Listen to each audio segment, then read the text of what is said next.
Where are you holding tension in your life at the moment?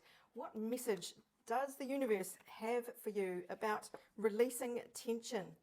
Okay, we have the sixth house, which is about your health, your fitness, your daily routines, and your day job, how you earn your money. It's everything you do each day. And we also have the sign of Cancer indicated, which is home, family, nurturing. It's the essence of mothering. It is, yeah, very family orientated, very loving, very protective. It's associated with cooking and feeding people. So in the sixth house, this could be diet related. It could be a workplace where your colleagues feel like family. Any of those things could be indicated. Put those energies together to just riff on them to see how it fits with your situation. This is a collective reading after all. And let's see which planets might be involved here. Saturn, headmaster, in a tough square aspect to Venus. Okay, so right away, Venus is about beauty, it's about money. There could be challenges here in you just finding the beauty in your daily life, in your routine, in your diet. There could be a call to cut down on sugar. Venus rules sweet things, and Saturn is the headmaster that comes in and goes tisk, tisk, tisk. When it's in a square, it's really challenging you to look at your sugar habits, maybe, especially if you are a comfort eater. So let's just see. I'm using my brand new polyvagal card deck for the first time. Well, we've already got one card out, and this deck is all about managing your vagus nerve to bring yourself into peace and balance, so that you're not hypervigilant, so that you're not on alert. It's all about grounding yourself and getting out of survival mode. Oh, that's too many. We just want one more card here for advice on a mode or a moment to help us get out of whatever this tension is that is squaring. It could be that the tensions of the day job causing problems with our finances. So any of this sort of tension can really put you into fight or flight. So let's see. So the dorsal state is one of the first cards out, and that is at the real base of your feeling of safety. And being disconnected from the dorsal really affects your digestion and nourishment, which is amazing. It's come out with Cancer here.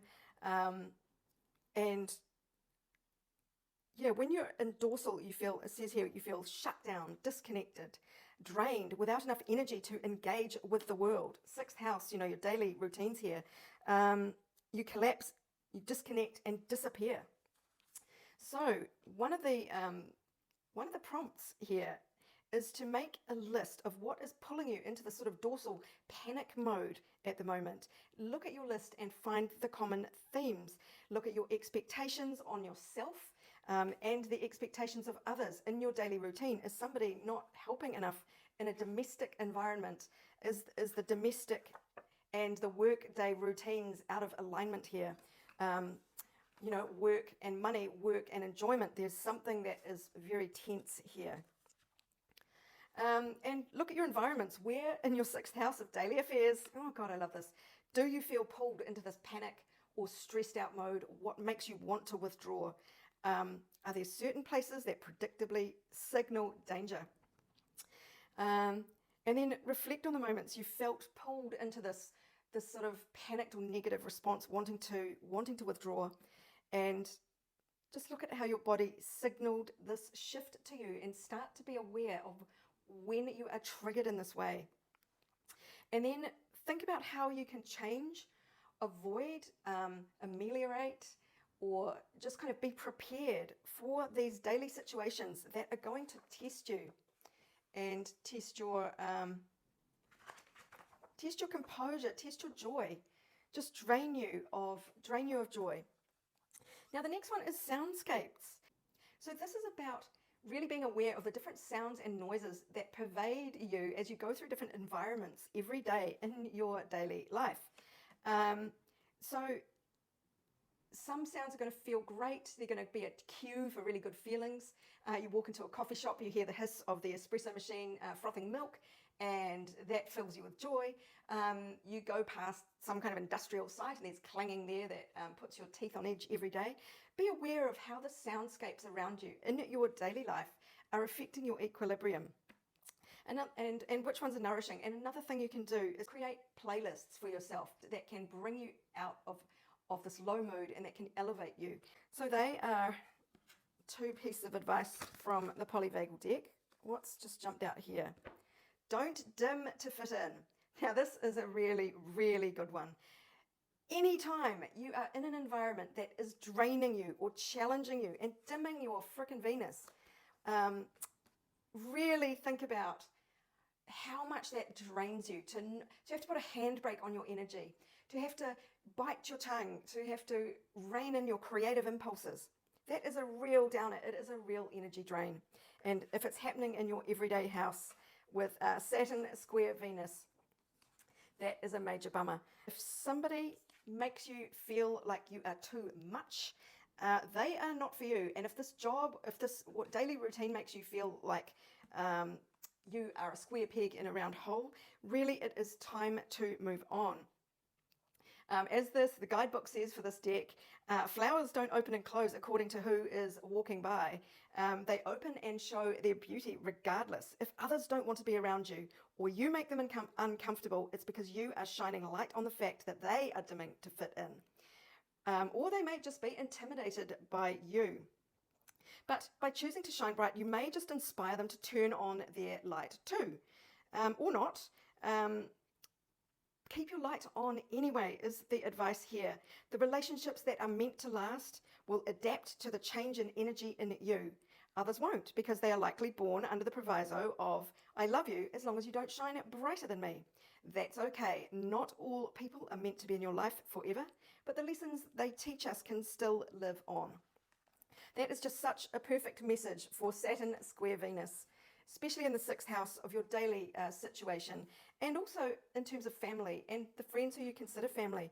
I mean, it is a real wrench when you realize people who've been in your life, in your everyday life, who feel like family, suddenly no longer a frequency match with you, and they start acting up, they start punishing you. It is a very confronting experience, but you just have to keep shining and move where the light takes you. Couple more cards to finish up, because as always, I want more. It might feel like you are wavering right now between choices, going back and forth between extremes. And Saturn is very good at bringing you into balance. Even though it's the headmaster full of lessons, it's not here to punish you just for the hell of it. It is here to help show you with a square, with tension, how you are dimming your Venus, your joy, your beauty, your passions, your abundance, your money, so that you can make changes. So you might be going back and forth. You might realize there are choices that you have to make that are harder choices. And the permanent mark card came out. This is a really transformative time that is not only leaving a permanent mark on you and changing you for the better, but is actually leaving a permanent mark on other people. And for the better, it's a learning experience for them. If it may be painful, they may not realize that they are kicking you out of their lives by what they're doing, and then one day down the track they're going to realize what they've lost here. Duality, yes, there is a lot of tension that comes with addressing this, finding your light, but allowing it to shine, getting past these blocks and challenges. But you are emerging and planting a whole new life for yourself by being grounded, by really getting in touch with your energy. When you are grounded, your light can just glow without danger of fritzing out. Getting grounded gives you the stability to glow at your absolute utmost. Right, one more card to finish up. Prosperity lies ahead. New moon in Taurus. And we're in Taurus season as I record this. So, you know, addressing these issues of what is draining you, what is dimming your light, will leave a gift for your abundance, your prosperity. So it's not just being selfish, it is not just being self-indulgent. This is very important to you. It is your Venus, it is your joy, it is your abundance.